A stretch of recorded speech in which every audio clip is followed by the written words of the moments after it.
का आया तब मैंने हार्वर्ड छोड़ दिया। 2G भी आपने? हाँ हाँ 2G। और चिदम्बरम को तो 106 दिन मैंने जेल में डाला था।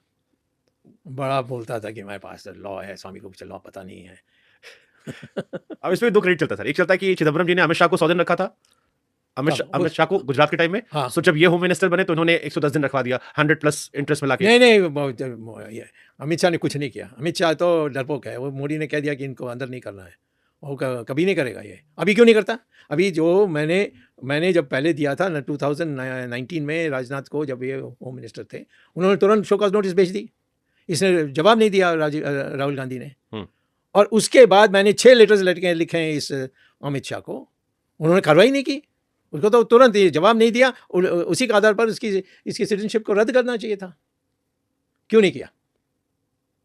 क्योंकि वो नहीं चाहते आप बहुत सारा क्रेडिट ले ऐसा? नहीं, डरपोक हैं सब। इनका कांग्रेस को इनके बारे में भी बहुत कुछ पता है ना।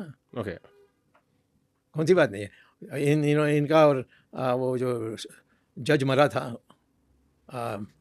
लोया, उसमें इसका क्या है वो तो सब जानते हैं। और हिरन पांड्या जो था, जो सबसे लोकप्रिय हमारे पार्टी के थे गुजरात में, मोदी से भी ज़्यादा थे, उनको किसने मारा? किसी ने पूछा? कोई जर्नलिस्ट ने पूछा? मतलब अब तो लेफ्ट आइडियोलॉजी काफ़ी लोग इस पर वीडियोस बनाते रहते हैं। अरे लेफ्ट को कौन सुनता है? कोई सीरियसली लेता है? कोई एक लड़की थी, उसने जाकर लेफ्टिस्ट ने फाइल किया, फाइल करने के बाद उसको प्रोसीड नहीं किया, पैसा दे दिया होगा। ओके, एक और केस है सर जिस पे आपने काफी इंटरेस्ट दिखाया और मेरे मन में हमेशा ये सवाल उठता है, आसाराम बापू का केस। हाँ। आसाराम जी के केस में जब मैं देखता हूँ, एक तरफ गुरमीत राम रहीम है जो बार बार जेल से पैरोल पे बाहर निकलते हैं, अंदर आते रहते हैं, बड़े सवाल उठते हैं कि ऐसा लगता है कि वो बाहर ज्यादा रहते हैं, जेल में कम रहते हैं।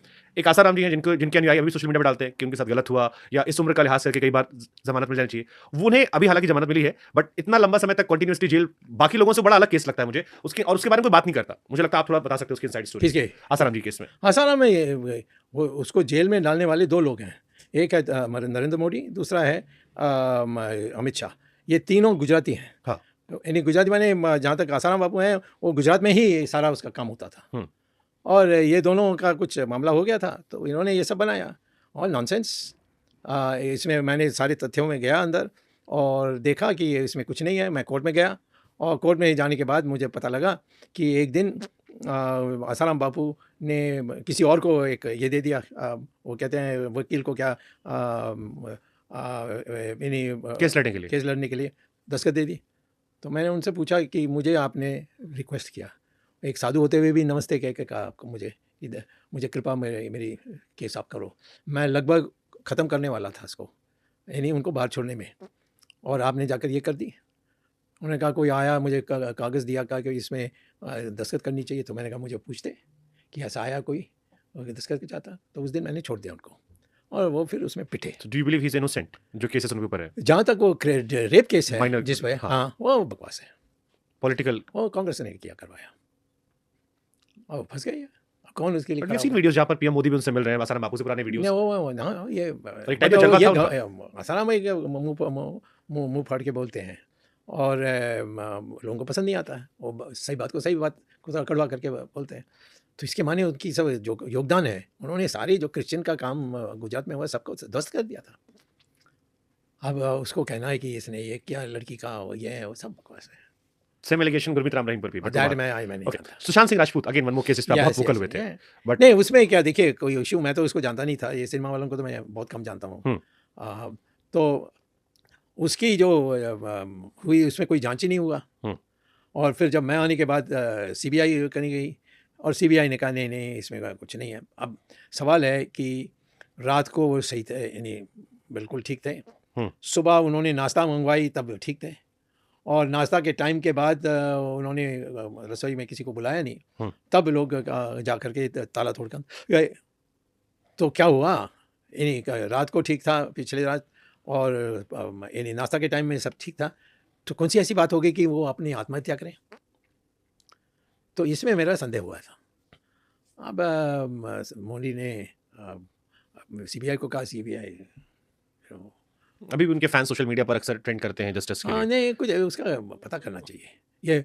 ये जो नई पार्लियामेंट मेंबर आई है, क्या वो सिनेमा एक्ट्रेस, मेरा अगला क्वेश्चन उसी पे था, आपने देखो जिक्र कर लिया, कंगना रनौत। कंगना रनौत, मुझे लगता है आपकी फेवरेट एक्ट्रेस, आपने 2-3 ट्वीट किए उनको लेके। मैं कभी मिला नहीं उनसे, तो फेवरेट नहीं हो सकती, परंतु वो फेवरेट है किसी की तो मोदी की है। एक बिकनी में उन्होंने फोटो डाली थी जिसको कोट करते आपने लिख दिया था, हाँ, और उसके बाद कंगना बहुत भड़क गई थी आज भी बहुत कि आपको लग रहा है कि सिर्फ मेरे पास यही है जिसको देखकर आप ऐसा कह रहे हो, बट अब तो वो सांसद बन गई है लोकसभा की, मोदी जी की गवर्नमेंट में। तो क्या करूँ मैं राहुल गांधी बन सकता तो वो भी बन सकती है। तो आपने क्या सोच के सर वो ट्वीट किया था, वो जो फोटो पे था? क्योंकि वो फोटो को लेकर कंगना ने भी बाद में कोट किया कि वो उस फोटो को लेकर इशू था कि यार बिकनी वाली फोटो पे क्यों ट्वीट किया गया।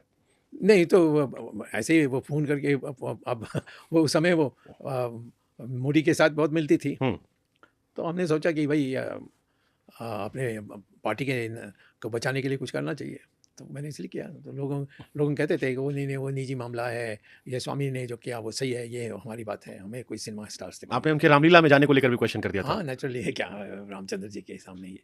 एंड शी कोटेड देन कि स्विम सूट में फोटो देखकर आप ऐसा कैसे कह सकते हैं कि मैंने पॉलिटिक्स में जगह बनाने के लिए सब किया, आप कैसे कह सकते हैं कि मेरे पास शरीर को दिखाने के अलावा कुछ मैंने नहीं। जवाब नहीं दिया, तो कहीं वो बोलते रहे नहीं तो what was your reaction when you got to know कि वो मेंबर ऑफ पार्लियामेंट बन गई है? कुछ नहीं, कोई मेंबर पार्लियामेंट कोई भी बन सकता है, पब्लिक वोट देती है, तो हम कौन होते हैं इसका आलोचना करने के। आपकी पार्टी ने टिकट दिया है? ठीक है, दिया, वो तो मोदी ने दिया। पार्टी, हमारी पार्टी कोई है ही नहीं आजकल, कोई ढांचा नहीं है, कोई कार्य समिति नहीं है, कुछ नहीं है। सुब्रमण्यम स्वामी जी बीजेपी में है? हाँ बिल्कुल, उनसे बोलिए कि मैं बीजेपी में नहीं हूँ, फिर मैं मान लूँगा। मुझे तो कोई नहीं मानता, सारे कार्यकर्ता आते रहते हैं, सब बहुत खुश हैं कि मैंने आज राहुल गांधी का ये हालत कर दी, सब नाच रहे हैं। लेकिन सब आपके आसपास आने डरते भी, कतराते भी हाँ हैं। ठीक है ना, ये तो अच्छा है। कहते हैं कि स्वामी जी के ना स्थायी दोस्त हैं ना दुश्मन। गुड, नहीं नहीं, ऐसा स्थाई का सवाल नहीं है। मैं ना दुश्मन या दोस्त को बर्दाश्त करूंगा यदि वो गलत काम करेंगे तो। बट आप जो पीछे मुड़ के, क्योंकि आपकी लेगेसी बहुत बड़ी है सर, और मैं आपकी लेगेसी का फैन हूं कि मैं इंदिरा गांधी जी के टाइम से अब तक आपको रेलेवेंट मानता हूं कि हर सरकार में आप रेलेवेंट रहे और बड़े चढ़ कर रहे। बट इंदिरा जी से आपकी पट्टी नहीं, आपकी लड़ाई रही। चंद्रशेखर जी से आपने कहा दोस्ती हुई, लड़ाई होती गई। उसके बाद अंत में तो दोस्ती है। वीपी सिंह साहब से आपकी लड़ाई रही। राजीव गांधी से, राजीव गांधी दोस्ती थी, बट नरसिम्हा राव के साथ भी थी। नरसिम्हा राव के साथ तो अपोजिशन से आपको ले आए थे, तो वो थोड़ा होशियार थे। वो ठीक है। अटल जी से आपकी बनी नहीं, अब मोदी जी से भी आपकी बन नहीं रही। नहीं, मोदी से नहीं बनेगी कभी। क्यों? मोदी जी से क्यों? कई चीजें हैं। आप लोग की पुराने वीडियोस देख के लगता है आप लोग अच्छे दोस्त रहे होंगे। हाँ नहीं, हम जब नहीं जानते थे इनके बारे तो हम बहुत अच्छे दोस्त थे। ये विद्यार्थी परिषद में था और मैं तो कहता कि मेरे लगेज उठाने के लिए आता था, वो स्थिति थी। और फिर ये यहाँ महामंत्री था तब भी हमारी दोस्ती थी, और जब चीफ मिनिस्टर बने तब भी हमारी दोस्ती थी। जब ये शुरुआत में वो हमारे बहुत अच्छे नेता थे गुजरात में, हरेन पांड्या, उसकी हत्या हुई, और जो बातें मैंने देखी उसमें तथ्य, और फिर ये लड़की को कैदी बना कर रखना, चेन लगा करके, एक मानसी सोनी, उसका नाम सुना है? नहीं सुना सर, वो अभी छिपी हुई है अमेरिका में। हाँ, तो ये सारी चीज़ पता लगने में, और फिर इसकी व्यवहार जब ये चाइना गया था, इसके व्यवहार जब ये रशिया गया था, उसका विवरण नहीं दूंगा, परंतु आप समझ लेंगे कि सब अश्लील बात हुई। मैंने एक कल जर्नलिस्ट से 2-3 जर्नलिस्ट से बात की रात को आपके इंटरव्यू करने के पहले, और ये जानना चाहा कि आपके मोदी जी के रिश्ते क्यों खराब हुए। मैंने ऐसे ही 2-4 सुना, कितना सही कितना गलत आप बताएगा। तो मुझसे किसी ने कहा, किसी जर्नलिस्ट ने काफ़ी सारे नेशनल हेराल्ड पे निकाले थे और उनके साथ आपकी दोस्ती हुई थी, देन यू गाइस एक्सपोज्ड वो। आपने उनके साथ शायद शेयर किया था कि अगर मेरे को फाइनेंस मिनिस्टर नहीं बनाया तो मैं मोदी जी की भी नकेल कसूंगा, and then they got to know, एंड फिर उन्होंने धीरे धीरे आपको डिस्टेंस कर दिया कि आप मोदी जी का भी ग्रिल टाइट करने के मूड में थे, अटल जी के टाइम पे। एक भी बार बता दीजिए कि मैंने मोदी को जाकर कहा मुझे फाइनेंस मिनिस्टर बनाओ, कभी नहीं कहा। मैं इतना अच्छा जानता था उनको।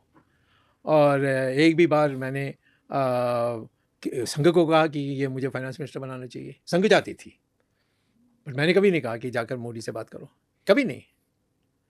तो ये देखिए, किसी को सस्ता दिखाने के में लोग घटिया बात करते रहते हैं, तो उसका जवाब मैं दे नहीं सकता। आपके दिल में टीस है सर, क्या फाइनेंस मिनिस्टर नहीं बन पाए? नहीं, कोई फर्क नहीं पड़ता, नुकसान तो उसका है। मैं बनूंगा तो चमकेगा हमारी इकोनॉमी। जैसे मैंने चंद्रशेखर टाइम में जो डूब रहा था तब मैंने उसको उठाया, और फिर नरसिम्हा राव के काल में भी मैंने सलाह देते रहा।